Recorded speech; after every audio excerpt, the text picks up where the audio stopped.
বিসমিল্লাহ মানে রাহিম। প্রিয় এলাকাবাসী ও প্রিয় দেশবাসী এবং বিদেশে অবস্থানরত প্রিয় ভাই বোনের আসসালামু আলাইকুম। সম্মানিত শুধু প্রিয় দেশবাসী, আপনারা দেখতে পাচ্ছেন যে আমি এখন রয়েছি পাবনা জেলার ঐতিহ্যবাহী কাশীনাথপুর রসুনহাটে। আপনারা জানেন যে কাশীনাথপুরের আশেপাশের মানুষের আয়ের প্রধান হচ্ছে কৃষি, অর্থাৎ কৃষি স্বনির্ভরশীল এই এলাকাটিতে কৃষকেরা মাঠে বিভিন্ন ধরনের ফসল ফলিয়ে সেই সকল অর্থকারী ফসলগুলো হাটে নিয়ে এসে বিক্রি করেন এবং তাদের জীবন জীবিকা নির্বাহ করেন।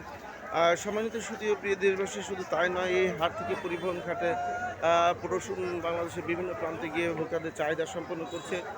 যা হোক, আজকে আমরা জানবো কাশীনাথপুর হাটে রসুনের সর্বোচ্চ পাইকারি বাজার কত যাচ্ছে। আসসালামু আলাইকুম ভাই। ভাই, আজকে রসুনের সর্বোচ্চ পাইকারি বাজার কত যাচ্ছে? 4,500। 4,500। সম্মানিত সুদীয় প্রিয় দেশবাসী, বুঝতেই পারছেন দাম তো নাই কৃষকের বাজারে, দাম তো নাই। কাশীনাথপুর হাটে ডক্টর আজকে ইউনূস তো ভালোই করতেছে। কাশীনাথপুর হাটে আজকে রসুনের সর্বোচ্চ পাইকারি বাজার যাচ্ছে 4,500 টাকা মন।